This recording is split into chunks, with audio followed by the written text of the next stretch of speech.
नमस्कार, खबर गांव शहर बुलेटिन में आप सभी का बहुत बहुत स्वागत है। मैं आपके साथ हर्ष चौधरी। और चलिए देखते हैं गांव से लेकर शहर तक की हर एक बड़ी खबर फटाफट अंदाज में। कांग्रेस नेता दिग्विजय सिंह एक बार फिर अपने बयानों को लेकर सुर्खियों में। दिग्विजय सिंह ने इस बार हिंदू और मुसलमानों की जन्म दर से संबंध में बयान दिया और कहा कि साल 2028 तक हिंदू और मुसलमानों की जन्म दर बराबर हो जाएगी।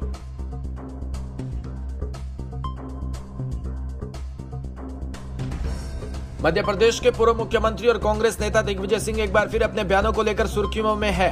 उन्होंने 2028 तक हिंदू और मुसलमानों में प्रजनन दर समान हो जाएगी को लेकर एक बयान दिया। मध्य प्रदेश के सीहोर जिले में बुधवार को एक जनसभा में पूर्व मुख्यमंत्री ने कहा कि एक अध्ययन से पता चला है कि 1951 के बाद मुसलमानों की जन्म दर हिंदुओं की तुलना में अधिक तेजी से घटी है। आज मुसलमानों की जन्म दर 2.7% और हिंदुओं की 2.3% है।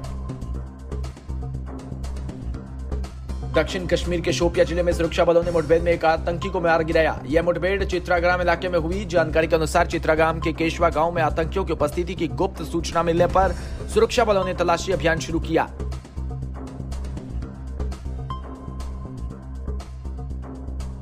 जम्मू कश्मीर पुलिस का कहना है कि शोपिया जिले में मुठभेड़ में मारा गया आतंकी अनायत अशरफ डार हाल ही में आतंकवादी संगठनों से जुड़ा था। एक वरिष्ठ पुलिस अधिकारी ने कहा कि उसे आत्मसमर्पण करने की पेशकश की गई।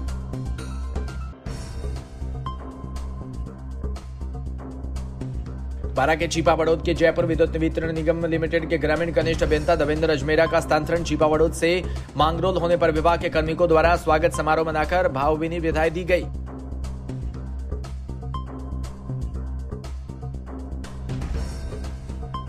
सरदारशहर में बुधवार को दोपहर कच्चा बस स्टैंड पर एक निजी बस की चपेट में आने से एक महिला घायल हो गई। आसपास के लोगों ने घायल महिला को कस्बे के राजकीय अस्पताल पहुंचाया, जहां पर चिकित्सा कर्मियों ने प्राथमिक उपचार पर बीकानेर रेफर कर दिया।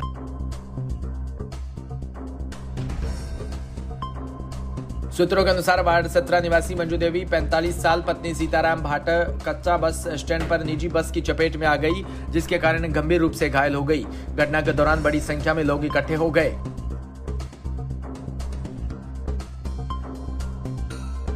जोधपुर से बीकानेर जा रही बस के बीच रास्ते स्टूडेंट को उतारा। स्टूडेंट ने टिकट लेने के बाद भी बस कंडक्टर ने इस बस का टिकट न होने का हवाला देकर स्टूडेंट को बीच रास्ते में उतार दिया। अगर बच्चों के साथ अनहोनी हो जाती तो उसका जिम्मेदार कौन होता।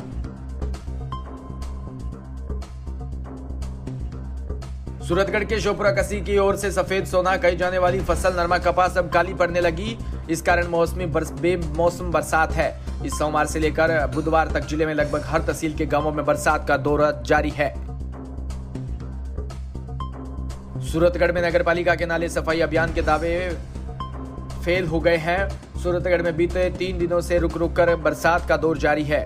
सूरतगढ़ में आधा घंटे तक बरसात हुई तो सड़कों पर पानी इकट्ठा हो गया।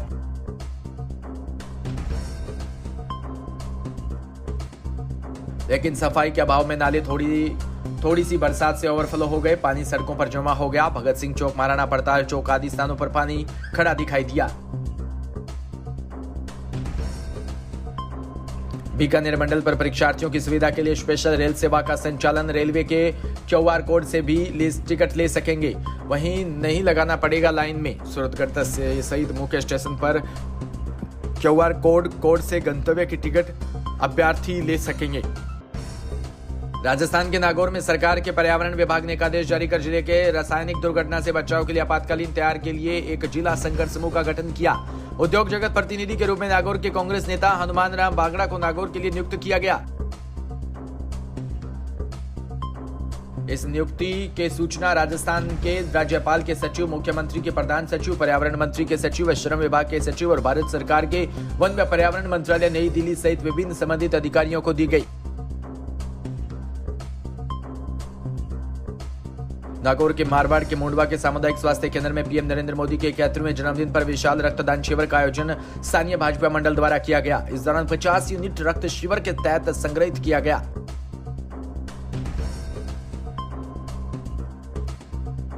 इस कार्यक्रम में जिला भाजपा अध्यक्ष व नागौर विधायक मोहनराम चौधरी व पूर्व केंद्रीय मंत्री CR चौधरी व भाजपा युवा प्रकोष्ठ के जिला अध्यक्ष लक्ष्मी नारायण मुंडेल व डॉक्टर हापूराम चौधरी सहित अनेक कार्यकर्ता मौजूद रहे।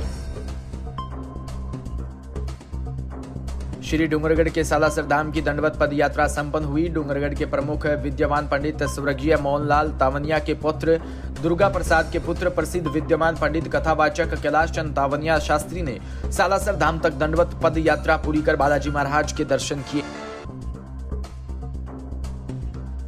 स्वरूपगंज के एनएसयूआई कार्यकर्ताओं ने केंद्र की मोदी सरकार के खिलाफ पेट्रोल डीजल की बढ़ती कीमत केंद्र सरकार की नीतियों को लेकर एनएसयूआई जिला अध्यक्ष के नेतृत्व में विरोध प्रदर्शन किया।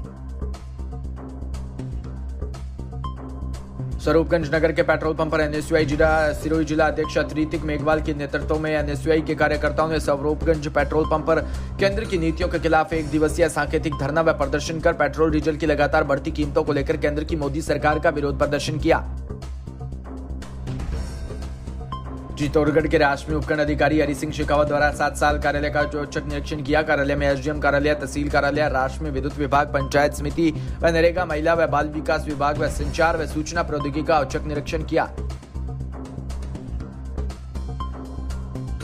राष्ट्रीय में जिला कलेक्टर महोदय के निर्देश अनुसार प्रशासन गांव के संग अभियान 2021 की पूर्व तैयारियों के तहत प्री कैंप का आयोजन किया जा रहा है, जिसके तहत बुधवार को प्री कैंप का आयोजन राजसव गांव पावली के लसारिया कला में किया गया।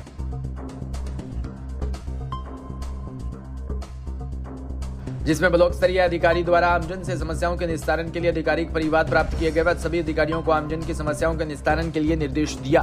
कैंप में सभी विभागों के अधिकारीगण उपस्थित रहे।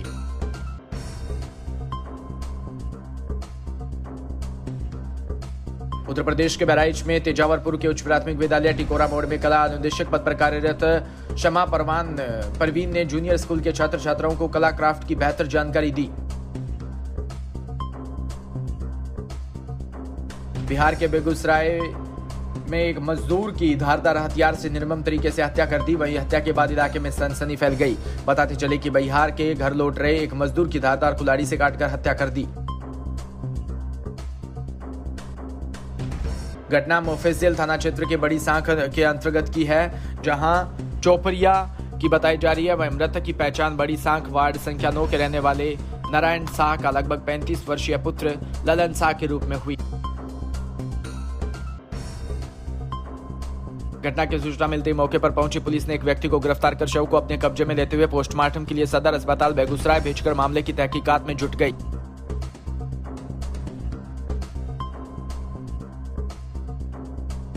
महंत नरेंद्र गिरी मौत के मामले में गिरफ्तार किए गए स्वामी आनंद गिरी और आद्या तिवारी से पूछताछ में पुलिस और एसआईटी की कोर्ट को खास जानकारी नहीं मिली। इस मामले में पुलिस अब तक करीब 20 से लोगों को पूछताछ कर चुकी है।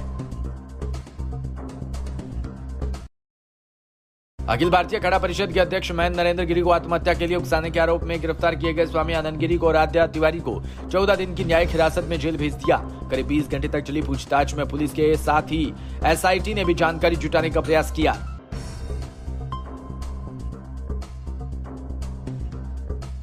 इस मामले में पुलिस अब तक करीब 20 से लोगों से ज्यादा पूछताछ कर चुकी है। इस अलावा मठ बागंबरी गदी में काम करने वाले उन सेवादारों का भी पुलिस ने बयान दर्ज किया, जिन्होंने रस्सी काटकर महंत नरेंद्र गिरी के शव को फंदे से नीचे उतारा था।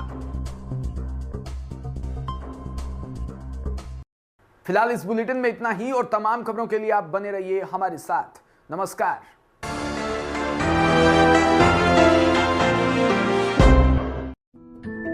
मुख्यमंत्री किसान मित्र ऊर्जा योजना